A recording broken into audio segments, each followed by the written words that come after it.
വരുന്ന നിയമസഭാ തെരഞ്ഞെടുപ്പിൽ BJP ഏറ്റവും വലിയ വിജയം പ്രതീക്ഷിക്കുന്ന നിയമസഭാ മണ്ഡലങ്ങളിലൊന്നാണ് നേമം. തിരുവനന്തപുരം ജില്ലയിലെ നേമം നിയോജക മണ്ഡലം കേരളത്തിലാദ്യമായി BJP താമര വിരിയിച്ച മണ്ഡലങ്ങളിലൊന്നാണ്. ഒ രാജഗോപാൽ എന്ന BJPയുടെ കേരളത്തിലെ ഏറ്റവും സീനിയറായ നേതാവ് 2016 അട്ടിമറി വിജയത്തിലൂടെ അത്ഭുതം സൃഷ്ടിച്ച മണ്ഡലം. ആ മണ്ഡലത്തിൽ ഇക്കുറി മത്സരിക്കാനെത്തുന്നത് BJPയുടെ സംസ്ഥാന അധ്യക്ഷൻ രാജീവ് ചന്ദ്രശേഖറാണ്. രാജീവ് ചന്ദ്രശേഖറിന്റെ സ്ഥാനാർത്ഥിത്വം ഔദ്യോഗികമായി ഇതുവരെ പ്രഖ്യാപിച്ചിട്ടില്ലെങ്കിലും ചന്ദ്രശേഖർ തൻ്റെ സ്വന്തം നിലയിൽ പ്രചരണം ആരംഭിച്ചു കഴിഞ്ഞു.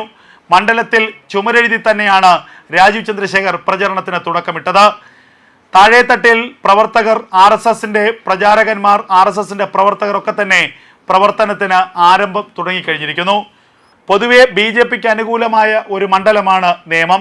കഴിഞ്ഞ ലോക്സഭാ തെരഞ്ഞെടുപ്പിൽ തിരുവനന്തപുരം മണ്ഡലത്തിൽ ഏറ്റവും അധികം BJPക്ക് ഭൂരിപക്ഷം ലഭിച്ച നിയമസഭാ മണ്ഡലം കൂടിയാണ് നേമം നിയോജക മണ്ഡലം.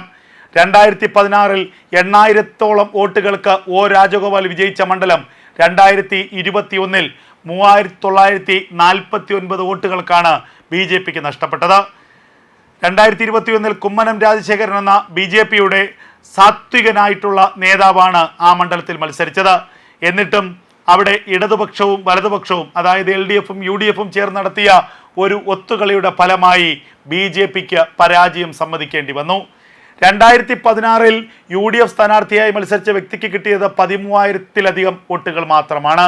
എന്നാൽ 2021 ആയപ്പോഴേക്കും കോൺഗ്രസിൻ്റെ സ്ഥാനാർത്ഥിയായി K മുരളീധരൻ നേമത്ത് രംഗപ്രവേശനം ചെയ്തു.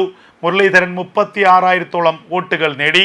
അങ്ങനെ തൊട്ട് മുൻപത്തെ തവണത്തേക്കാൾ 23,000-ഓളം വോട്ടുകളാണ് K മുരളീധരൻ കഴിഞ്ഞ നിയമസഭാ തെരഞ്ഞെടുപ്പിൽ നേമത്ത് സമാഹരിച്ചത്.